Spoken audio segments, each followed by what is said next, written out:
3. आंतरराष्ट्रीय जीवन. जरी हिंदू लोक बौद्ध धर्माच्या उदयापूर्वी बाह्य जगाच्या व्यवहारापासून अलिप्त नव्हते आणि जरी आपले बाह्य जगाशी असलेले संबंध इतक्या विस्तृत प्रमाणावर स्थापन झालेले होते की आपल्या देशाभिमानी धर्मशास्त्र प्रणेत्यांना अधिकारानं असं म्हणता येत होतं की एतद्देश प्रसूतस्य सकाशादग्रजन्मनः स्वं स्वं चरित्रं शिक्षेरेण पृथिव्यां सर्वमानवाः. मनू. तरी प्रस्तुतच्या विवेचनाला अनुसरून बुद्ध धर्माच्या अभ्युदयानंतर बाह्य जगाशी हिंदुस्थानचे काय काय संबंध आले याचेच विवेचन मुख्यतः करणं आवश्यक आहे. कारण याच वेळेला आपल्या स्वतःच्या देशामध्ये वाढ होण्यास जेवढा वाव होता आणि जेवढी शक्यता होती ती सर्व व्यापून निसंपून जाऊन आपल्या लोकातील राष्ट्रीय आकांक्षा साहजिकच स्वतःच्या देशाचे सीमांत ओलांडून बाहेरील जगाला आक्रमू लागल्या नि पूर्वीच्या काली बाह्य जगाशी जे संबंध आले होते त्यांच्यापेक्षा अधिक जोमानं नि व्यापक रीतीनं ते आता प्रसरण पाहू लागले. इतकंच नव्हे तर बाहेरील जगही आपल्या दरवाजावर पूर्वी त्यांनी कधीही न दाखवलेल्या औद्धत्याने नि बेगुमानपणाने ठोठावू लागले. या राजकीय घडामोडीत भर टाकण्याकरिता सत्यत्वाच्या तत्वाच्या पायावर उभारलेले आणखीही एक महनीय नि स्वर्गीय धर्मकार्य निर्माण होऊन त्याच्या योगानं हिंदुस्थान त्यावेळेच्या सर्व ज्ञात जगाचे केवळ हृदयच आत्माच होऊन बसले. मिसर देशापासून तो मेक्सिकोच्या किनाऱ्यापर्यंत लाखो असंख्य लोकांना ही सिंधुभूमी म्हणजे एक संतांच्या आणि देवांच्या वसतीची भूमी होऊन बसली. दूरदूरच्या देशांच्या किनाऱ्यांपासून हजारो श्रद्धाळू यात्रेकरू या भूमीमध्ये सतत येऊ लागले. इथून हजारो विद्वान, हजारो उपदेशक, संत, महंत हे त्यावेळच्या ज्ञात जगावर अप्रतिहत संचार करू लागले.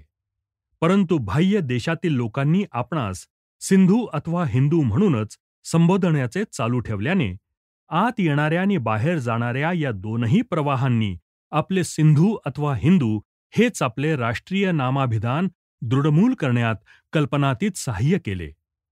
राजकीय आणि इतर घडामोडींविषयीच्या संबंधात निरनिराळ्या राज्यांशी जो पत्रव्यवहार घडत असे त्यामध्ये ते त्यांना माहीत असलेल्या हिंदू किंवा इंडस अर्थात सिंधू याच नावाचा उल्लेख करीत असले पाहिजेत नि त्याच उल्लेखाला आपल्या लोकांना मान द्यावा लागत असला पाहिजे. त्यामुळे प्रथम भरतखंड या नावाबरोबर नि मग पुढे केवळ एकाएकीच यावरील अभिधानाचा उपयोग प्रसृत झाला असला पाहिजे.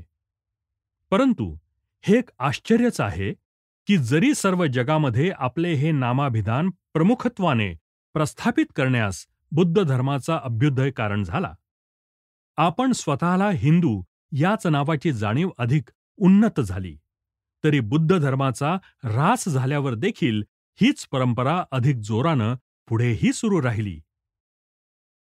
बुद्ध धर्माचा ऱ्हास. आम्हाला असे भय वाटते की बुद्ध धर्माच्या ऱ्हासाला जी कारणे घडून आली त्यामध्ये सर्वांपेक्षा अधिक परिणाम घडवणारे जे एक कारण घडून आले त्याचे यावे तितके महत्त्व विद्वान लोकांच्या चिकित्सक बुद्धीने आकलन केले नाही. परंतु प्रस्तुत विवेचनाच्या प्रांतात हा विषय दुरान्वयानेच येत असल्यानं त्याचे सांगोपांग विवेचन आम्हाला इथे करता येत नाही. या ठिकाणी आम्ही फक्त सर्वसाधारण अशीच काही विधाने करून त्यांचे विस्तारशः विवेचन करण्याचे काम दुसऱ्या एखाद्या अनुरूप प्रसंगावर सोपवून देणार आहोत. तत्पूर्वी जर अधिक अधिकारयुक्त व्यक्तींनी ते काम उरकले तर उत्तमच झाले. केवळ तत्वज्ञानविषयक मतभेदानेच आपले राष्ट्र बुद्ध धर्माच्या विरुद्ध उठले हे शक्य असेल काय? सर्वस्वी नाही, कारण असले हे मतभेद अधिकच अस्तित्वात होते. तरीही गुण्यागोविंदाने शेजारी शेजारी राहून ते भरभराटीलाही येत होते. बौद्ध मठातून सरसाहा वाढत चाललेली क्षीणता नि अनाचार ही त्याच्या अधःपाताची कारणे होऊ शकतील काय?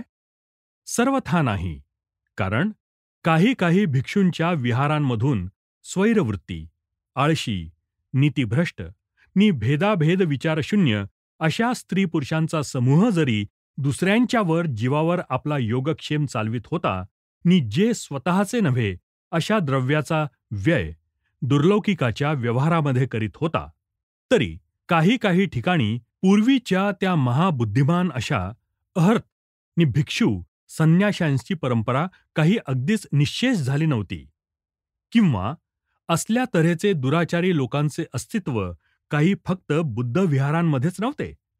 या आणि अशा इतर दोषांनीच केवळ बुद्ध धर्माच्या सत्तेविरुद्ध इतका तीव्र विरोध उत्पन्न झाला नसता नि तो बुद्ध धर्माच्या अस्तित्वाला इतका प्राणघातक ठरला नसता. परंतु बुद्ध धर्माच्या प्रसारानं राजकीय परिस्थितीत इतका हानिकारक परिणाम घडून आला की त्या योगानं आपल्या राष्ट्राच्या पौरुषावर नि प्रत्यक्ष राष्ट्राच्या अस्तित्वावरच गदा आली. त्याचमुळे पुढे मग बौद्ध धर्मावर प्राणघातक संकट उद्भवलं. ज्यावेळी शाक्यसिंह बौद्ध धर्म मंदिराच्या पायाचा दगड बसवीत होता, त्याचवेळी शाक्यांचे लहानसे प्रजासत्ताक राज्य नष्ट झाल्याची बातमी त्या राज्याच्या पूर्वीच्या युवराजाला कळाली. या गोष्टीपेक्षा दुसरी कोणतीही गोष्ट पुढे जो अनर्थापात होणार होता त्या प्रचंड दुःख पर्यवसाची नाटकाची अधिक आश्चर्यकारक नांदी होऊ शकणार नाही. बुद्धानं आधीच आपल्या घराण्यातील सर्वोत्तम माणसे आपल्या भिक्षू संघात सामील करून घेतली होती. याप्रमाणे त्या प्रजासत्ताक राज्यातील बलवान आणि शूर पहिल्या प्रतीची माणसे नाहीशी झाल्यानं अधिक समर्थ नि अधिक लढवय्या शत्रूपुढे प्रत्यक्ष शाक्यसिंहाच्या हयातीतच ते प्रजासत्ताक राज्य सहजासहजी बळी पडले. ज्या वेळेला ही बातमी शाक्यसिंहाला कळली, त्यावेळी असे सांगतात की तो प्राप्त प्रकाश, तो सूज्ञ अगदी अविचलित राहिला. त्यानंतर शतकांपाठीमागून शतके निघून गेली. शाक्यांचा राजा पुढे राजांचा राजा लोकजित झाला, सर्व जगाचा जेता ठरला. त्याच्या लहानशा शाक्य राज्याच्या सीमा विस्तार पावू लागल्या नि सर्व हिंदुस्थानाच्या सीमांना जाऊन भिडल्या. आणि जणू काय काव्यमय साम्य, काव्यमय न्याय मिळवण्याकरिताच कपिलवस्तूच्या प्रजासत्ताक राज्यावर तो नियतीचा दुःखमय फेरा आला. तोच फेरा सबंध भारतवर्षावर ओढवला. ते लिजीज आणि हूण यांच्यासारख्या परक्या शाक्यांसारख्या स्वकीय नव्हे लोकांच्या भक्ष्यस्थानी पडले. आता हे खरे आहे की तो प्राप्त प्रकाश, तो सूज्ञ जर त्याला ही बातमी पहिल्या बातमीप्रमाणेच कळली तर कदाचित पूर्वीप्रमाणेच अगदी अविचलित राहिला असता. परंतु त्यावेळच्या इतर हिंदूंना हा विषाचा घोट आणि राजकीय गुलामगिरी, मनाची समता नित्य ठेवून निमूटपणे सहन करवली नाही. कारण या जेत्यांचे रानटी क्रौर्य दिनवदनाच्या अहिंसेच्या पाठांतरानं आणि विश्वबंधुत्वाच्या भावनेनं शमू शकणारे नव्हते. त्यांच्या तरवारीची तिखट धार मृदुल ताडपत्रानं किंवा मंत्रांच्या आवर्तनांनी बोथट होऊ शकणारी नव्हती. याचा असा अर्थ नाही की त्या महनीय विश्वबंधुत्वाच्या संघानं नि त्याच्या दिव्य कार्याचे महत्त्व आम्ही कमी करीत आहोत. मग त्याच्यावर आरोप करण्याचे तर दूरच राहिले. आम्हाला इतिहासाच्या कोणत्याही अभ्यासकाच्या लक्षातून न सुटण्यासारख्या ज्या ढळढळीत एक समयावच्छेदे करून घडलेल्या गोष्टी आहेत त्या दाखवायच्या आहेत. आम्हाला हे माहीत आहे की या आमच्या विधानाविरुद्ध म्हणून ही गोष्ट दाखवण्यात येईल की आजपर्यंत जेवढे जेवढे म्हणून महत्तम आणि बलिष्ठ असे हिंदू राजे नि सम्राट ज्ञात आहेत ते सर्व बौद्धकालीनच होते. होय, परंतु ते ज्ञात कुणाला? तर युरोपियन लोकांना नि आपल्यापैकी ज्यांनी न कळत त्यांचे विचारच नव्हे तर त्यांचे दुराग्रहसुद्धा अंगात मुरवून घेतले आहेत त्यांना. असा एक काळ होता की जेव्हा प्रत्येक शाळेतला इतिहास मुसलमानांच्या विजयापासून सुरू होत असे. कारण सामान्य प्रतीच्या त्या वेळच्या इंग्लिश लेखकाला तत्पूर्वीच्या आमच्या इतिहासाचे जवळजवळ अज्ञानच होते. थोड्याच कालापासून युरोपाचे सर्वसाधारण ज्ञान बौद्ध धर्माच्या अभ्युदयापर्यंत जाऊन पोचलं आहे. त्यामुळे आपणही आपल्या इतिहासाचा तोच आरंभकाल नि वैभवकाल म्हणून मानू लागलो आहोत. परंतु खरी वस्तुस्थिती म्हणजे या दोन्ही गोष्टी खऱ्या नाहीत. त्या बुद्धाबद्दलच्या, त्या धर्माबद्दलच्या, त्या संघाबद्दलच्या आदराच्या, कौतुकाच्या नि प्रेमाच्या बाबतीत आम्ही कोणालाही हार जाणार नाही. हे सर्व आमचेच आहेत. त्यांचे दिग्विजय हे आमचेच आहेत. त्यांचे पराभवही आमचेच आहेत. तो देवप्रिय अशोक हा महान होता नि बौद्ध भिक्षूंनी जे दिग्विजय केले ते महत्तर होते. परंतु त्यांच्यापेक्षा अधिक जरी कदाचित नसले तरी त्याच्या इतकेच महनीय विजय नि अशोकाप्रमाणेच परमपावन आणि अधिक राज्यकार्यकुशल, अधिक मुत्सद्दी असे राजे तत्पूर्वी होऊन गेले होते. वास्तविक त्याच्यामुळे त्यांना एवढे मोठे होता आले. म्हणून आम्हाला असं वाटत नाही की आमचे राजकीय साहस किंवा आमच्या जातीचे धैर्य गांभीर्य हे फक्त मौर्याबरोबरच उत्पन्न झाले नि त्यांच्याबरोबर विलय पावले, किंवा असेही वाटत नाही की त्यांनी बौद्ध धर्माचा अंगीकार केल्यामुळे त्यांच्या अंगी हे गुण बाणले. बुद्ध धर्मानं विजय मिळविले आहेत, परंतु ते आमच्या या प्रत्यक्ष साक्षीभूत असलेल्या भौतिक जगात नाहीत की जिथे मातीच्या पायावर दीर्घकाळ उभे राहता येत नाही, जिथे तरवारीला धार सहज पासता येते, जिथे तीव्र तृष्णा स्वर्गामध्ये सतत वाहणाऱ्या स्रोतांच्या केवळ वर्णनानं तृप्त होत नाही. ज्यावेळी शक आणि हूण लोक ज्वालामुखीतून उसळणाऱ्या तप्तरसाप्रमाणे आमच्या देशात उतरले नि जे जे विकसित होते ते जाळून भस्म करते झाले, त्यावेळी याच तऱ्हेच्या विचारसरणीनं त्यावेळच्या देशभक्तांची नि विचारवंतांची चित्तवृत्ती हलवून सोडली असली पाहिजे. आपल्या जातीची हृदयाशी बाळगलेली ध्येये, त्यांची सिंहासने, त्यांची कुटुंबे आणि ज्यांची पूजा केली ते प्रत्यक्ष त्यांचे देवही पायाखाली तुडविले गेलेले त्यांनी पाहिले. त्यांच्या प्रेमाची मूर्ती, त्यांची पवित्र भूमी, त्यांच्यापेक्षा भाषा, धर्म, तत्वज्ञान, दया नि इतर सर्व मानवी आणि ईश्वरी मृदुल संवेदनांच्या बाबतीत सर्वस्वीहीन परंतु केवळ बलानं अधिक असलेल्या रानटी लोकांच्या टोळ्यांनी बेचिराख आणि उद्ध्वस्त केलेली त्यांनी पाहिली. अग्नी आणि खड्ग या दोन शब्दांमध्येच त्या बलाची सर्व मीमांसा साठवली होती. या सर्व गोष्टीवरून निघालेला बोध स्पष्ट होता. त्याचप्रमाणे हे स्पष्ट होतं की बौद्ध धर्माच्या तत्वज्ञानात या नव्या आणि भीषण अग्नी आणि खड्गाच्या तत्वज्ञानातील द्वैताला समर्पक उत्तर देण्याचे सामर्थ्य नव्हते, आणि म्हणून आपल्या जातीच्या विचारवंत पुढाऱ्यांना या विध्वंसक पापी अग्नीचा विध्वंस करण्याकरिता आपल्या यज्ञवेदीतील पावन अग्नीचे पुनरुत्थान करावे लागले. खड्ग धरण्याकरिता वैदिक कालच्या क्षेत्रातील खाणी खुल्या कराव्या लागल्या. त्यांना भयानक कालीच्या यज्ञवेदीवर धार पाजावी लागली, कारण महाकालाचे सांत्वन व्हायचे होते. हा त्यांचा तर्कही काही चुकीचा ठरला नाही, कारण पुन्हा म्यानातून निष्कोषित झालेल्या पुनरुद्दीप्त हिंदू शस्त्रांचा विजय हा संपूर्ण निसंशयातीत असाच झाला.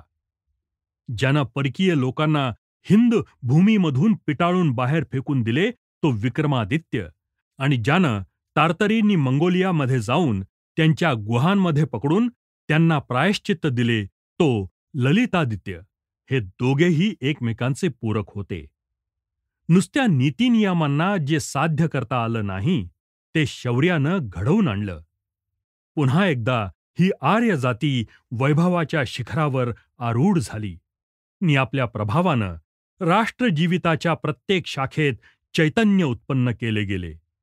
काव्य आणि तत्वज्ञान, कला आणि कौशल्य, शेती आणि व्यापार, विचार परंपरा आणि कार्यपरंपरा या सर्व अंगांना स्वतंत्रता, सामर्थ्य नि यश यांच्या जाणीवेनं जी स्फूर्ती मिळते ती मिळून राष्ट्राची सर्वांगीण उन्नती झाली. नेहमीच्या नियमाप्रमाणेच ही प्रतिक्रिया सुद्धा सदोषतेपूर्ण झाली. वैदिक धर्माचा उद्धार करा, पुनश्च वेदांकडे चला, अशी घोषणा सुरू झाली. ही राष्ट्रीय घोषणा दिवसेंदिवस अधिकाधिक स्पष्ट आणि अधिकाधिक अधिकारयुक्त होत चालली, कारण त्याची राजकीय दृष्टीनं अत्यंत आवश्यकता होती. बुद्ध धर्म विश्वव्यापी धर्म, सर्व जगद्व्यापी धर्म प्रस्थापित करण्याचा अगदी प्रथमचा आणि तरीही अत्यंत प्रचंड असा प्रयत्न प्रथम बुद्ध धर्मानं केला. हे भिक्षूंनो, जगातील दशदिशांना तुम्ही संचार करा आणि सत्यतत्वाचा धर्म सर्वांना उपदेशित करा. होय, खरोखरीच हा धर्म सत्यतत्वाचाच होता. त्यामध्ये कोणताही प्रच्छन्न हेतू नव्हता किंवा कोणत्याही भूमीची अथवा प्राप्तीची अभिलाषा त्याच्या संचारास कारणीभूत झाली नव्हती. परंतु जरी बौद्ध धर्मानं एवढं यश संपादन केलं, तरी त्याला पाशवी मनोवृत्तीची बीजे किंवा राजकीय आकांक्षा अथवा वैयक्तिक अभ्युदयाची लालसा ही काही जगातील सर्व लोकांच्या अंतःकरणातून इतक्या प्रमाणात नष्ट करता आली नाही की ज्यामुळे हिंदुस्थानाला बिनधोकपणे तरवारीच्या ऐवजी जपमाळ हाती धरता यावी आणि तरीही जगाला उदाहरण घालून देण्याकरिता हिंदुस्थानानं आपली अशी इच्छा जाहीर केली की शस्त्रानं विजय मिळवण्यापेक्षा सत्यानं नि शांतीनंच विजय मिळवणं अधिक इष्ट आहे. याप्रमाणे हिंदू भूने महनीय प्रयत्न केला आणि हा प्रयत्न तिनं इतक्या उदात्तपणाने केला की त्यामुळेच ती लोभाविष्ट निस्वार्थ सर्वस्व मानणाऱ्या लोकांच्या दृष्टीनं हास्यास्पद ठरली. पाण्यामध्ये अणुरेणू मात्र असणाऱ्या सूक्ष्म जीवांना मृत्यूमुखातून वाचवता यावं म्हणून घोडे आणि हत्ती यांना पाणी प्यावयास देताना ते गाळून द्यावं अशा तऱ्हेची अधिराजांची आज्ञापत्रे या आर्यभूमीनं काढली नाहीत काय? समुद्राच्या मध्यभागी माशांना खाद्य मिळून ते जिवंत राहावे म्हणून त्यांना धान्य कण खाऊ घालण्याकरिता अनेक ठिकाणी सोय केली नव्हती काय? आणि त्याच वेळी इतर समुद्रातून मात्र राजरोस रीतीनं स्वतःच्या पुष्टीसाठी माशांचा संहार करण्याचा क्रम अव्याहत चालू होता. इतकंच नव्हे तर प्रत्यक्ष मासेच स्वतःचा जीव रक्षण करण्याकरिता एकमेकांना राजरोस रीतीनं भक्षण करीत होते. स्वतः मारले जाऊन वधाचाच वध करण्याचा महनीय प्रयत्न तिनं केला आणि शेवटी तिला आढळून आलं की प्रसंगी तरवारीपुढे ताडपत्रे ही क्षणभंगूर आहेत. जोपर्यंत सर्व जग रक्तरंजित नखदंतांनी अर्थात शस्त्रास्त्रांनी सज्ज आहे आणि राष्ट्रीय नि जातीय भेदभाव मनुष्याला पशु बनवण्या इतके तीव्रतेने प्रबल आहेत, तोपर्यंत हिंदुस्थानने जर त्याला त्याच्या आत्मिक प्रकाशाप्रमाणे अधिभौतिक अथवा पारमार्थिक जीवन स्थापित करावयाचे असेल तर राष्ट्रीय नि जातीय संबंधापासून उत्पन्न होणारे सामर्थ्य गमावून भागावयाचे नाही. एवढ्याकरिता त्यावेळच्या विचारवान नि क्रियावान लोकांना विश्वबंधुत्वाच्या शांतीपाठाचे मंत्र घोकण्याची किळस आली आणि त्यांनी विषण्ण मनाने अशी तक्रार केली की ये त्वया देवनिहिता असुराश्चैव विष्णुना ते जाता म्लेंछ रूपेण पुनरद्य महितले व्यापादयन्ती ते विप्रान ध्वन्ति यज्ञादिकाः क्रियाः हरन्ति मुनिकन्याश्च पापः किं किं न कुर्वते म्लेच्छाक्रान्ने च भूलोके निर्वषटकार मंगले यज्ञयागादि विच्छेदात देवलोको वसीदती.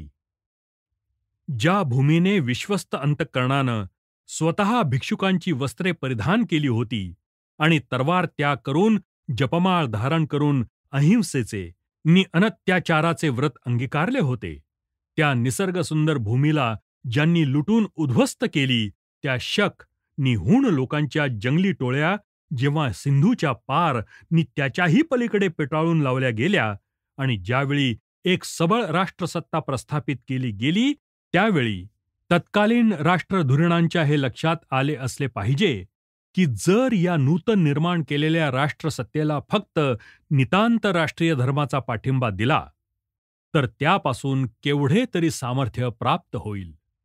शिवाय शत्रूशी साधर्म्य आणि संबंध वाढवणारी प्रत्येक गोष्ट आपली प्रतिकाराची शक्ती कमी करते. ज्याप्रमाणे आपल्या एखाद्या स्नेहाच्या अंगात आपण ज्या सद्गुणांना फार चाहतो नि आदर करतो, ते बहुतेक सद्गुण असले म्हणजे तो आपला अत्यंत जिवलग स्नेही होतो. त्याचप्रमाणे ज्या शत्रूमध्ये नि आपल्यामध्ये काहीच संबंध वा साधर्म्य नसतं, त्याचा आपण कसून प्रतिकार करतो. ज्या हिंदी राष्ट्राच्या अंगची जुलूम जबरी पापकर्म ही करणाऱ्यांना शासन करण्याची शक्तीसुद्धा अनत्याचार नि विश्वबंधुत्व या तत्वांची भूल पडल्यामुळे नष्ट झाली, त्या हिंदी राष्ट्राच्या अंगी अन्यायाविषयाची तीव्र चीड उत्पन्न करण्याच्या नि कधीही न मरणाऱ्या प्रतिकाराची ज्योत पेटवण्याच्या आवश्यकतेची पूर्ती करण्यासाठी ज्या हातानं आर्यभूमीचा गळा दाबला, त्याच हाताशी समान धर्मीय म्हणून हस्तांदोलन करण्याचा प्रसंग येईल, असं एका धर्मपंथाचे वा एका धर्मतत्वाचे धागे तोडून टाकणे त्याच एका मार्गानं होणे शक्य होते. ज्या विश्वबंधुत्वाच्या कल्पनेनं इतर राष्ट्रांच्या अंगाचा पाशवी स्वार्थ साधूपणा आणि हिंसात्मक वृत्ती ही नष्ट करण्याच्या ऐवजी हिंदुस्थानाला स्वसंरक्षणरहित नि विश्वस्त पाहून त्यांच्या अंगाची अभिलाषाच अधिक जागृत होते, त्या विश्वबंधुत्वाच्या कल्पनेचा उपयोग तरी काय? छे, भविष्यकाळी संरक्षणाचा केवळ एकच मार्ग म्हणजे शौर्य आणि बल हाच होय. हा केवळ राष्ट्रीय जाणीवेनेच उत्पन्न होतो. आजपर्यंत या भारतभूने सत्याभासाकरिता आपल्या अंगातील रक्त सांडलंय नि या सर्वांचा विपरीत परिणामच तिच्या अनुभवाला आला. तदनंतरची प्रतिक्रिया. बौद्ध धर्माची सत्ता हिंदुस्थानात पुनरपी बळाने प्रस्थापित करण्याचा प्रयत्न जसजसा अधिकाधिक भीषण होत गेला, तसतशी त्यातील विश्वबंधुत्वाच्या कल्पनेविरुद्ध अधिकाधिक तीव्र प्रतिक्रिया सुरू झाली. राष्ट्रीय भावना असलेल्या लोकांनी राष्ट्र स्वातंत्र्याचा सौदा करून परकीय जेत्यांची सार्वभौमसत्ता मानण्याचे साफ नाकारले. परंतु जर का परकीय जेता बुद्ध धर्माकडे कल असलेला असला, तर त्याच्याबद्दलची प्रच्छन्न सहानुभूती हिंदुस्थानामधील सर्व बुद्ध सांप्रदायिकांकडून त्याला मिळण्याची खात्री होती. ज्याप्रमाणे कॅथलिक पंथाचा राजा पुनरपी इंग्लंडच्या गादीवर बसवण्याच्या कॅथलिक मताच्या स्पेन देशामधील प्रयत्नात इंग्लंडमध्ये काहीतरी वजनदार लोक सापडतच असत, त्याप्रमाणे हेही घडलं. इतकंच नव्हे, तर आपल्या पूर्वीच्या ग्रंथामधून अंधुक असे सूचक उल्लेख विपुल आढळतात की काही वेळेला काही परकीय बौद्ध लोकांनी केवळ आपापले राष्ट्रीय नि धार्मिक हेतू साधण्याकरिताच हिंदुस्थानावर स्वाऱ्या केल्या होत्या. या वेळच्या सर्व ऐतिहासिक भागावरचे विशेष विवेचन आम्हाला इथे करता येत नाही, परंतु याचे फक्त एकच प्रत्यंतर आम्ही देतो. आपल्या एका पुराणात आर्य लोकांवर न्यनपतींनी आणि त्याच्या बुद्ध सहाय्यकांनी केलेल्या स्वारीचे काही लाक्षणिक, काही प्रत्यक्ष असे वर्णन केले आहे. ही लढाई हुहा या नदीच्या काठी कशी झाली, चीन देशामध्ये आपले मुख्य ठाणे ठेवून बौद्ध लोकांची सेना कशी लढली, निरनिराळ्या बौद्ध राष्ट्रांकडून त्यांना कशी सैन्याची सहायता मिळत गेली, त्याचप्रमाणे शेवटी या लढाईमध्ये बुद्ध लोकांचा कसा पराभव झाला, त्याविषयी त्यांना किती जबर किंमत द्यावी लागली, हे सर्व वर्णन त्यात केलेलं आहे. अखेर बौद्ध लोकांना हिंदुस्थानाविरुद्ध त्यांच्या मनात असलेले सर्व अंतस्थ राष्ट्रीय हेतू सोडून द्यावे लागले. पुन्हा राजकारणाची ढवळाढवळ करण्याकरिता हिंदुस्थानामध्ये येणार नाही असा करार करून द्यावा लागला. बौद्ध लोकांना वैयक्तिक रीतीनं या हिंदू भूमीमध्ये, सहिष्णुतेच्या भूमीमध्ये भय मानण्याचे कारण नव्हते, परंतु त्यांनी हिंदुस्थानाच्या राजकीय जीविताला नि स्वातंत्र्याला संकट उत्पन्न होतील अशी कोणतीही गोष्ट करता कामाची नाही. सर्वेश्च बौद्धवृंदेश्च तत्रैव शपथं कृतं आर्य देशन यास्यामः कदाचिद्राष्ट्र हेतवे. राष्ट्रीयत्वाला उपकारक संस्था आणि अशा रीतीनं आपल्या राष्ट्रीय वैशिष्ट्यानं बनलेल्या संस्था पुन्हा प्रस्थापित झाल्या. वर्णाश्रम व्यवस्था ही संस्था बौद्ध धर्माचा अंमल जारीनं चालू होता तेव्हाही काही नामशेष झाली नव्हती. ती आता तर पुन्हा इतकी भरभराटीला आली, राजे आणि महाराजे यांना वर्णव्यवस्थापनपरः संदर्भ सोनपत ताम्रलेख, वर्णाश्रम व्यवस्थापन प्रवृत्तचक्रः संदर्भ मध्व ताम्रपट असल्या पदव्या घेण्यामध्ये अभिमान वाटू लागला. या वर्णाश्रम धर्मसंस्थेला इतके अनुकूल लोकमत बनत चालले होते की आपले राष्ट्रीय वैशिष्ट्यच मुळी त्यावरून ओळखले जात होते. उदाहरणार्थ, परकीयांमध्ये आणि आपल्यामध्ये जो भेद आहे त्याचे वर्णन खालीलप्रमाणे केले आहे.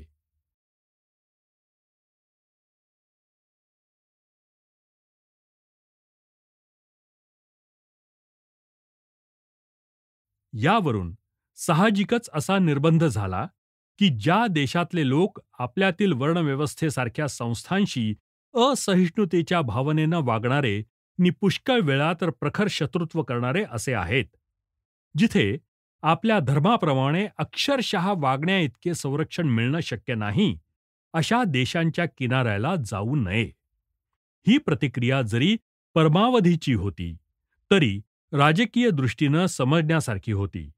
कारण अगदी थेट आजच्या काळातही आपणास असे देशभक्त विचारी लोक भेटत नाहीत काय, की जे ज्या देशात आपल्या लोकांना गुलामाप्रमाणे नि अपमानकारक रीतीनं वागवण्यात येते, अशा देशांमध्ये मनुष्येनं पाठवण्याचे अधिनियम अर्थात निर्बंध करण्याच्या मताचे आहेत?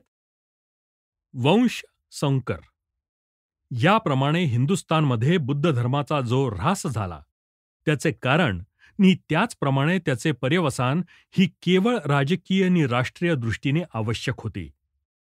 बुद्ध धर्माचे भौगोलिक केंद्रस्थान कुठेच नव्हते आणि म्हणून बुद्ध धर्माशी तादात्म्य पावण्याच्या प्रयत्नांमध्ये हिंदुस्थानचा जो राष्ट्रीय गुरुत्व मध्य नष्ट झाला होता, तो पुनरपि स्थापित करणं हे अत्यंत आवश्यक होतं.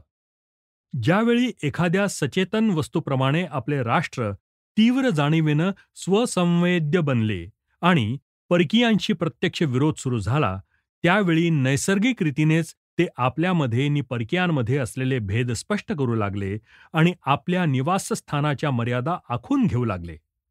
त्या योगानं त्यांना स्वतःला ते कुठे होते हे स्पष्टपणे कळले नि जगाला त्यांना दाखविता आले की केवळ एक जातीय नि एक राष्ट्रीय दृष्टीनेच नव्हे, तर भौगोलिक नि राजकीय दृष्टीनेही ते एक स्वतंत्र लोक आहेत. आपल्या देशाची दक्षिण सीमा ही आधीच निश्चित झाली होती आणि ती सर्वमान्य सर्वसंमत अशी ठरली होती. अपार आणि अनंत समुद्रांच्या चौकटीमध्ये ज्या रीतीनं आपले दक्षिण द्वीपकल्प बसवले आहे, ती रीती तिच्या निरतिशय सौंदर्यानं आणि पूर्णत्वानं केवळ काव्यमय आहे. ही समुद्र रचना पाहून आपल्या प्रत्येक पिढीतील कवी आणि देशभक्त आनंदानं फुलून गेले आहेत. परंतु आपल्या वायव्य सीमेवर मात्र भिन्न भिन्न जातीचे परस्पर संबंध अनिष्ट रीतीने घडून आले. त्यामुळे आपली तिकडची सीमा नेहमी बदलत जाऊन असुरक्षित राहिली आणि म्हणूनच उज्जैनीच्या महाकालच्या अधिपत्याखाली उत्तेजन मिळालेल्या स्वत्वस्थापनेच्या लाटेतही आपल्या देशभक्तांनी उत्तर दिशेची सीमा दक्षिण सीमेइतकीच निश्चित आणि संरक्षित केली नसली, तर ती एक मोठी आश्चर्याचीच गोष्ट झाली असती. आणि अशी सीमा म्हणजे प्रसन्न सलीला आणि अपार असलेल्या सिंधू नदीशिवाय दुसरी कोणती असू शकेल? ज्या दिवशी आपल्या पूर्वजांनी ही नदी ओलांडली, त्याच दिवशी त्यांनी आपला पूर्वीच्या लोकांशी असलेला संबंध नित्याचा तोडून टाकला आणि एका नवीन राष्ट्राचा पाया घातला. त्यांचा जणू काय पुनर्जन्म झाला. नवीन ध्येय यांच्या अनुरोधानं या लोकांची एक नवीन जाती आणि नवीन राज्यसंस्था निर्माण होणार अशी भवितव्यताच जणू ठरली होती. याच नूतन जन्म पावलेल्या जातीला सिंधू अथवा हिंदू अशी अन्वर्थक नि भावनोद्दीपक संज्ञा प्राप्त झाली.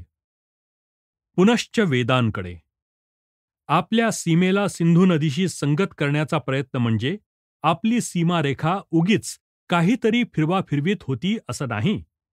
पुनश्च वैदिक काल ही जी राष्ट्रोद्धारकांची ध्येय गर्जना होती, तिचाच हा वास्तविक परिणाम होता. वैदिक कालाच्या आधारस्तंभावर उभारलेल्या आणि वैदिक धर्मानं आशीर्वाद दिलेल्या राष्ट्राला वैदिक नावच पाहिजे आणि म्हणून त्या काळी शक्य असलेल्या रीतीनं ते वैदिक पद्धतीचे ठेवले गेले. त्यावेळच्या एकंदर इतिहासाच्या रोखावरून सूचित झालेली ही कार्यमालिका प्रत्यक्ष रीतीनं व्यवहारात आणली गेली.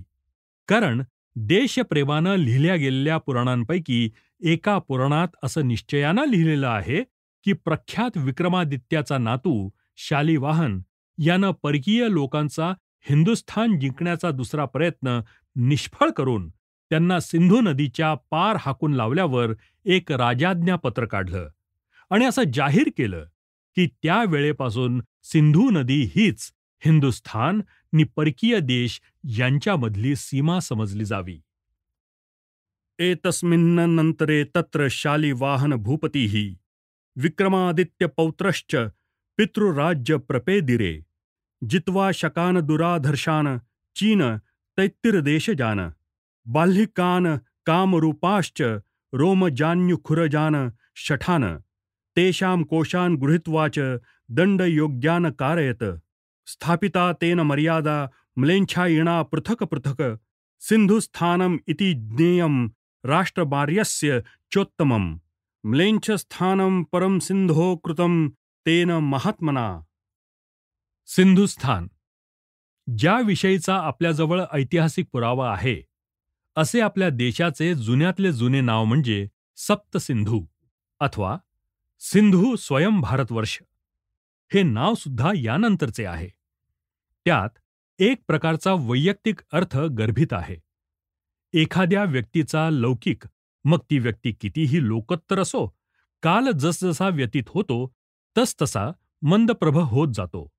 जे नामाभिधान एखाद्या व्यक्तीच्या विजय मालिकांवरून वा यशसंपादनांवरून ठेवले जाते ते नामाभिधान ज्या नावामध्ये असल्या राष्ट्रीय विजयाचे नि वैयक्तिक पराक्रमाचे निदर्शन असूनही शिवाय एखाद्या महान उपकारी नि चिरंतर नैसर्गिक चमत्काराचे द्योतक केले जाते. असल्या नामाभिधानापेक्षा अधिक परिणामकारक आणि अखंड वृद्धिंगत होणाऱ्या राष्ट्राभिमानाची नि कृतज्ञतेची जाणीव यांची स्फूर्ती देण्यास समर्थ होणे शक्य नाही. त्यातच जर त्या नावामध्ये आपल्या राष्ट्रीय यशसंपादनेचे आणि पूज्य व्यक्तींच्या स्मृतीचे मिलन झाले असेल तर मग असल्या नावाची थोरवी तर अधिकच होते. तो सम्राट भरत अस्तंगत झाला. त्याच्याच सारखे अन्य पराक्रमी सम्राटही त्याच मार्गाला लागले. परंतु सिंधू नदी मात्र अखंड वाहत आहे. आपल्या कृतज्ञता बुद्धीला विकसित करीत, उत्स्फूर्त करीत, आपल्या स्वाभिमानाला सचेतन करीत, पूर्वजांची स्मृती जागृत करीत ती अखंड वाहत आहे. आपल्या लोकांच्या भाग्यावर पहारा करणारा हा एक पहारेकरीच आहे. अत्यंत पुराण भूतकालापासून तो दूरवरच्या भविष्यकालापर्यंत संबंध जोडणारा हा एक पाठीचा कणाच आहे. अशा तऱ्हेच्या महानदीच्या नावाशी आमच्या राष्ट्राचे नामाभिधान संलग्न झाल्यानं प्रत्यक्ष निसर्ग आमच्या बाजूचा झाला नि त्यामुळे आमचे राष्ट्रीय जीवन अशा एका भक्कम पायावर रचले गेले की तो पाया मानवी तर्कशक्तीला जोवर धाव घेता येते अशा चिरंतन कालापर्यंत अधिकृत राहील. असल्याच तऱ्हेच्या विचार परंपरेनं आपल्या त्या वेळच्या राष्ट्रीय नेत्यांना आपल्या राष्ट्राला त्याचे वैदिक नाव जे सिंधुस्थान राष्ट्रमार्यस्य चोत्तमम तेच पुनरपि प्रस्तुत करण्याची कल्पना सूचित झाली असावी. सिंधुस्थान हे नामाभिधान वैदिक तर आहेच, परंतु आणखीही त्यामध्ये एक मार्मिक वैशिष्ट्य आहे नि त्याकडे दुर्लक्ष करून चालण्यासारखे नाही.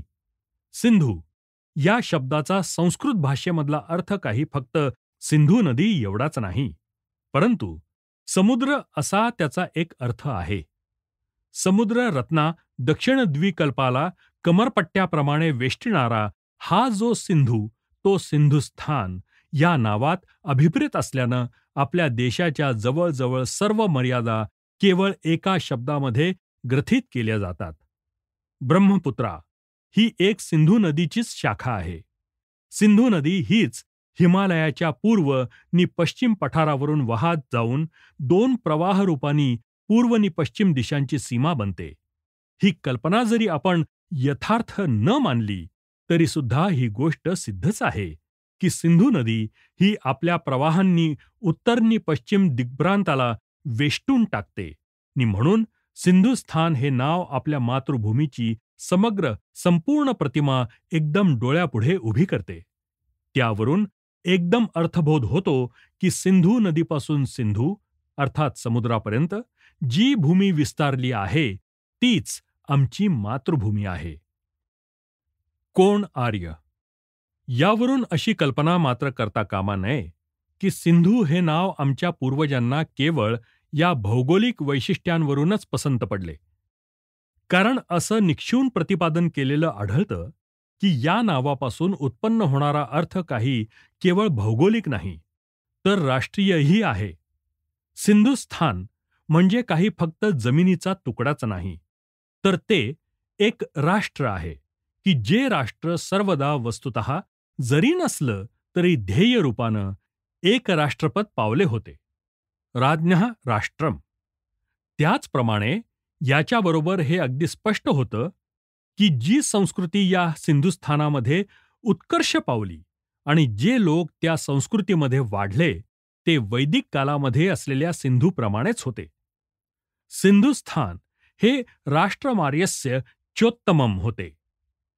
तद्भिन्न जी परकीयांची भूमी ती म्लेच्छस्थान या नावाने संबोधली जात होती. तरी पण हे इथे स्पष्ट सांगितलं पाहिजे की ही व्याख्या काही पारमार्थिक संबंधांवरून अथवा धार्मिक वृथाभिमानापासून उत्पन्न झाली नाही. आर्य हा शब्द व्याख्येत आवर्जून घालण्यात आला आहे आणि त्यामध्ये सिंधू नदीच्या अलीकडील तीरापासूनच्या भागात राष्ट्रीय घटनेमध्ये जे जे लोक प्रामुख्यानं गोवले गेले ते सर्व लोक निर्देशित झाले. मग ते वैदिक असोत किंवा अवैदिक असोत, ब्राह्मण किंवा चांडाल असोत. त्याप्रमाणे ज्यांनी ज्यांनी एक संस्कृती, एक रक्तसंबंध, एक देश आणि एक राज्यव्यवस्था यांचा अंगीकार केला असे सर्व लोक या व्याख्येत अंतर्भूत झाले. यानंतर म्लेच्छ या शब्दामध्ये तो सिंधुस्थान याच्या उलट योजिल्या कारणानेच जे जे कोणी राष्ट्रीय आणि जातीय संबंधात परके होते अशांचाच समावेश होऊ लागला. परंतु असे हे परकीय लोक धर्मानेही भिन्न असलेच पाहिजे असा मात्र काही नियम नव्हता. हिंदू आणि हिंदुस्थान ही राजाज्ञा सिंधुस्थानामधील सर्व राजाज्ञांप्रमाणे सामान्यतः एका जोमदार आणि लोकप्रिय अशा चळवळीचा फक्त परिणाम होता. कारण आपल्या राष्ट्रीय आकांक्षांना स्फूर्ती देण्याचे सामर्थ्य जर तिच्यामध्ये नसते तर अटक म्हणजे आपल्या देशाची अंतिम सीमा मानण्याची चाल इतकी सर्वव्यापी झाली नसती नि इतकी दीर्घकाल टिकलीही नसती. ही जी चाल इतक्या भक्तीनं नि चिकाटीनं राजापासून रंकापर्यंत आपल्या लाखो लोकांनी पाळली, यावरूनच असे सबळ पुराव्याने सिद्ध होते की प्राचीन सिंधू नदीच्या प्रवाहाच्या अनुरोधानं आपल्या देशाची मर्यादा ठरवण्याची नि त्याच नावाशी संगत असलेले सिंधुस्थान हे भूमीचे, देशाचे नि राष्ट्राचे नाव मान्य करण्यासाठी असे एक राजाचे आज्ञापत्रकच प्रत्यक्षात काढण्यात आले होते. आणि या राजाच्या संमतीला आणि लोकांच्या इच्छेला अत्यंत पवित्र असे धार्मिक अनुमोदन मिळाल्यानंच आपले पूर्वीचे नाव यशस्वी रीतीनं पुन्हा प्रस्थापित झाले. आता हे खरंय की तरीही हे सिंधू आणि सिंधुस्थान हे शब्द पूर्णपणे यथार्थ तत्वाने पूर्व स्वरूपात स्थिर होण्यास अनेक शतके उलटावी लागली नि अनेक महत्वाची स्थित्यंतरे घडून आली आणि मग आपल्या सर्व राष्ट्राच्या मनामध्ये बिंबवून जाण्याला आणि आपल्या जातीचा तो अमोल ठेवा आहे असं वाटविण्याला ती नावे समर्थ झाली. परंतु ही वैदिक काळाची नावे पुनः प्रस्थापित केली गेली. आज आपल्या लोकांना वर्त किंवा भारतवर्ष म्हणजे काय हे माहीत नसलं तरी एखादा रस्त्यातील मनुष्यही हिंदू आणि हिंदुस्थान ही नावे स्वतःच्या नावाप्रमाणेच ओळखू शकेल. टीप: वर उद्धृत केलेले भविष्य पुराणातील श्लोक त्यांच्या मुख्य मतितार्थाच्या विषयात अगदी विश्वासार्ह आहेत. कारण की कोणत्याही तिथी, मिती वा वैयक्तिक वंशावली यांच्यापेक्षा सहज अधिक कालपर्यंत स्मरणात राहणाऱ्या गोष्टीच त्यामध्ये ग्रथन केल्या आहेत. दुसरे असे की ते सोडून जरी आपण वर्णन केलेल्या इतिहासाच्या ओघांकडे पाहिले तरी असे दिसून येते की अशी काहीतरी परिस्थिती त्यावेळी होती. तिसरे, आमच्या प्रस्तुताच्या विवेचनाला अमक्या एखाद्या राजाज्ञेची निश्चित तिथी किंवा ती आज्ञा काढणाऱ्या राजाचेही नाव बिनचूक कळण्याची आवश्यकता नाही. चौथे, या पुराणाचा कर्ता सर्व जे लिहितो आहे ते काही अर्धवटपणानं अथवा जे त्याला अगदीच अपरिचित आहे अशा रीतीनं लिहित नाही. कारण विक्रमादित्याच्या घराण्याची वंशावळ जी त्यानं एका ठिकाणी दिली आहे, तीच पुन्हा दुसऱ्या ठिकाणी देताना अगदी तशीच दिली आहे.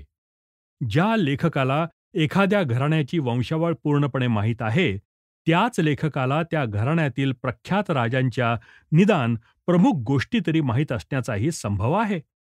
एकंदरीत ज्या राष्ट्रीय दंतकथा आपल्या लोकांच्या स्मरणात होत्या किंवा पूर्वकालीन पुराण, काव्य आणि वाङ्मय यामध्ये ग्रथित करून ठेवल्या होत्या, त्याच आपल्या इतिहासाची प्रमुख साधने होती.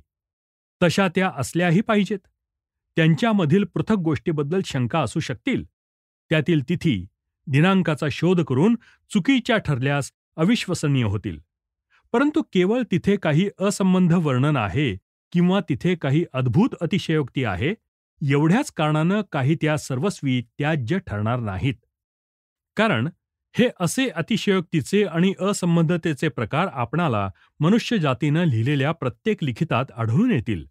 आणि त्यातही जेव्हा वर्णन केलेल्या गोष्टीमध्ये काही अशक्यता किंवा निसर्गविरुद्ध प्रकार नसेल, तेव्हा किंवा जेव्हा इतर पुराव्यावरून निस्संदेहानं ज्या गोष्टींची सत्यता सिद्ध झाली असेल, अशा कोणत्याही गोष्टींशी विसंगत नसलेल्या या कथा असतील, तेव्हा तर त्या मुळीच त्याज्य मानता येणार नाहीत.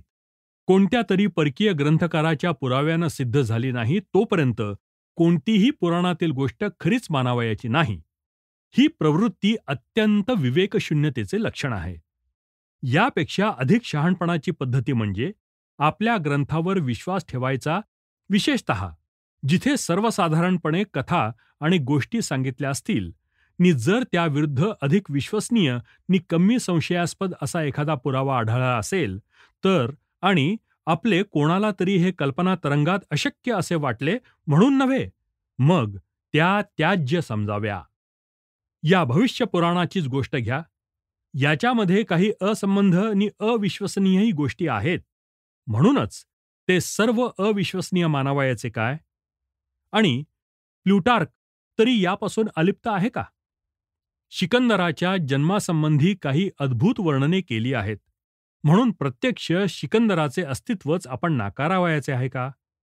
उदाहरणार्थ, खाली कविता संशयित आहे असे मानणे योग्य होईल का? चंद्रगुप्तस्तस्य सुतः पौरस्याधिपतेः साताम सुलभस्या यशोद्वाय यावनी बौद्ध तत्परः. उलट पक्षी या पुराणांचे नि महाकाव्यांचे आपण एक मोठे ऋण लागतो आहोत. कारण ज्या क्रांतीनं पृथ्वीच्या इतर भागांमध्ये संबंध राष्ट्रेच्या राष्ट्रे नि अनेक संस्कृती ही पार समूळ खणून काढली, त्या क्रांतीमध्ये त्यांनी आपला पुरातन काळाचा वंद्य इतिहास जतन करून ठेवला. कारण आपली ही जुनी नि देशभक्तीपूर्ण पुराणे नि इतिहास हे अगदी नवीन नि अगदी आजपर्यंतची माहिती लिहून ठेवलेल्या काही पाश्चात्य पुराणांपेक्षा खात्रीनं अधिक विश्वसनीय आहेत. कारण अशा काही पाश्चात्य पुराणांपैकी एका पुराणात अशी विश्वसनीय माहिती दिली आहे की रामायणामध्ये विजयनगरच्या स्थापनेचे वर्णन आहे. दुसऱ्या एका पुराणामध्ये असे कथन केले आहे की गौतम बुद्ध म्हणजे केवळ एक सूर्य अथवा प्रभात यांच्यावरचे रूपक आहे. बुद्धांविषयी भक्तिभाव नि पूजनीयता. परंतु या नामाभिधानाच्या इतिहासामध्ये यापुढे कोणकोणती स्थित्यंतरे घडून आली, त्यांचे विवेचन करण्याच्या आधी आमच्या मनाच्या सांत्वनार्थ आम्हाला एका क्षमेची याचना कर्तव्य आहे.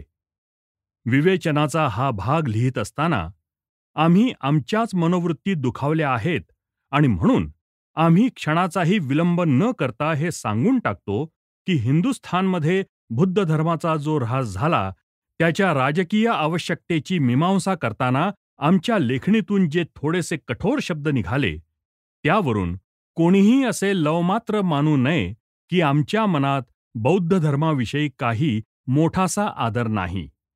छे छे, स्वयं बौद्ध धर्माची दीक्षा घेणाऱ्या भक्ताच्या मनात अखिल जगात जो पवित्रतम संघ आहे, त्या बौद्ध संघाविषयी जो आदर आणि प्रेम असेल, तेच प्रेम आणि तोच आदर बाळगणारा बौद्ध धर्माचा मी एक नम्र चाहता आहे.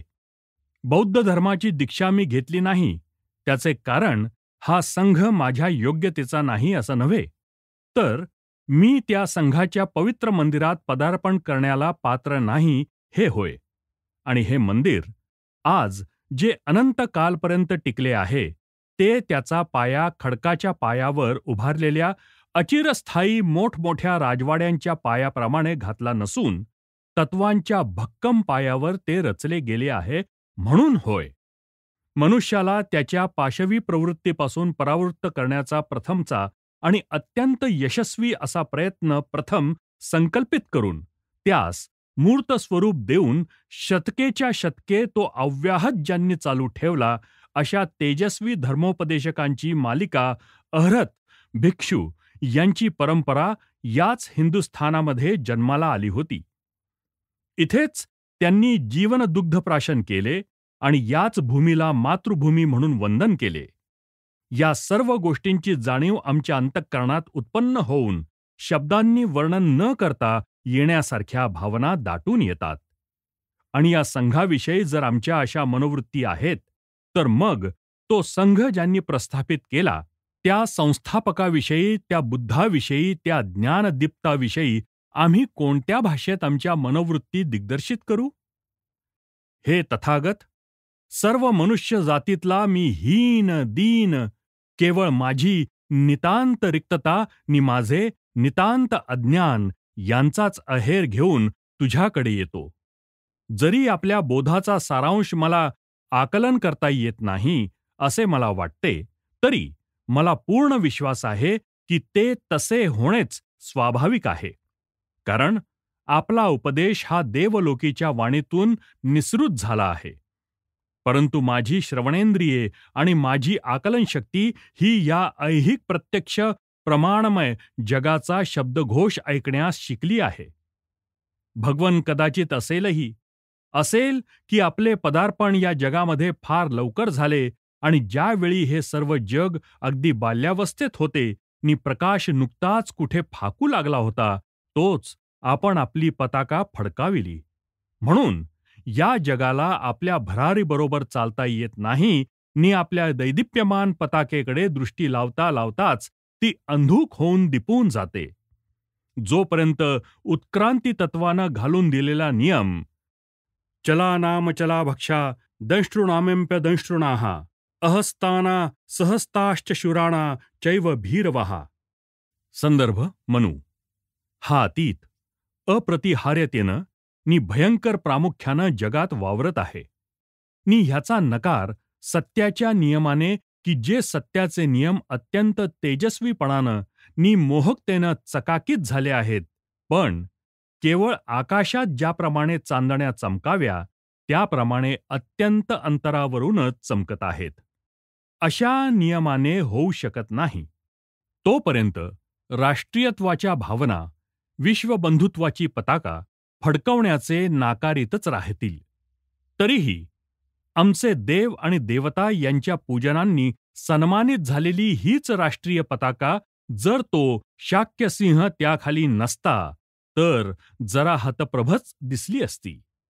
ज्याप्रमाणे श्रीराम किंवा श्रीकृष्ण अथवा महावीर हे आमचे आहेत, त्याचप्रमाणे भगवान आपणही आमचेच आहात. आणि ज्याप्रमाणे आपले शब्द हे आमच्या राष्ट्रीय आत्म्याचेच बोल होत, त्याप्रमाणे आपल्याला दिसणारी दृश्ये ही आमच्या जातीची सुखस्वप्ने आहेत. आणि जर कधी सत्याच्या तत्वाचा विजय होऊन सर्व मानवी जात ते शिरोधार्थ करू लागली, तर हे भगवान आपणाला असे आढळून येतील की ज्या भूमीने आपल्याला पाळण्यात खेळवले, ज्या जातीने आपले लालन पालन केले, तीच भूमी आणि तीच जाती या तत्वाचा जगभर जयजयकार होण्यास प्रामुख्यानं कारण झालेली आहे.